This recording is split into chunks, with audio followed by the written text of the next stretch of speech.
కళ్ళు మూసుకోండి, ప్రార్థన చేసుకుందాం. మమ్మల్ని మిక్కిలిగా ప్రేమించిన మా ప్రియ పరలోకపు తండ్రి, మీ బంగారు పాదములు వందనాలు తండ్రి. ఈ 4వ రోజు కూడా పిల్లల సెమినార్నైనా మీకు మహింకరంగా ఘనంగా జరిగించినందుకు వందనములు తండ్రి. ఈ సెమినార్లో తండ్రినైనా ముఖ్యంగా తండ్రినైనా మీ బిడ్డలనైనా శామ్యూల్ శిరీషంలో ప్రేమించిన మొదటి గర్భఫలం సాక్షి బాబు తండ్రినైనా 3 సంవత్సరాలు మీ రక్షణ భద్రపరిచి తల్లి గర్భంలో పడిన మొదలుకొన్నాను 3 సంవత్సరాలు కాపాడి 4వ సంవత్సరాలు నడిపించినందుకు వందనాలు తండ్రి.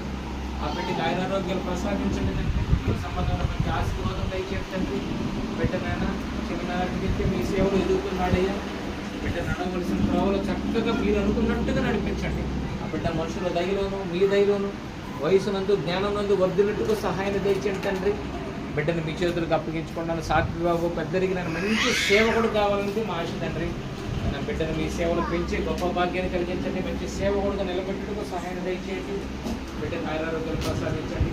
తల వంచి ప్రార్థిస్తున్న బిడ్డలందరినీ దీవించండి. ఇదిగోనైనా సాక్షి బాబు వాళ్ళ అమ్మనైనా సరే శిరీష వాళ్ళ అమ్మమ్మ వారు అనే బిడ్డలందరికీ మంచి భోజనాన్ని సిద్ధపరిచారయ్యా. వాళ్ళ ఆహారం ఇచ్చినందుకు వాళ్ళ ఆహారం కనుక వచ్చే శక్తితో మీ పని చేయటకు శక్తిని సహాయాన్ని దయచేయండి తండ్రి. ఆయన బిడ్డలందరినీ మీ చేతులకు అప్పగించుకుంటూ ఘనత మహిమ ప్రభావం మీరే పొందుకోమని శిరీష కుటుంబానికి 100 ప్రతిఫలాన్ని దయచేయమని వేడుకుంటూ ఈ ప్రార్థన మీ కుమారుడు మా ప్రియరక్షకుడు మా ప్రభు అయిన యేసుక్రీస్తు వారి పుణ్యనామములు అడిగి వేడుకొనుచున్నాము తండ్రి.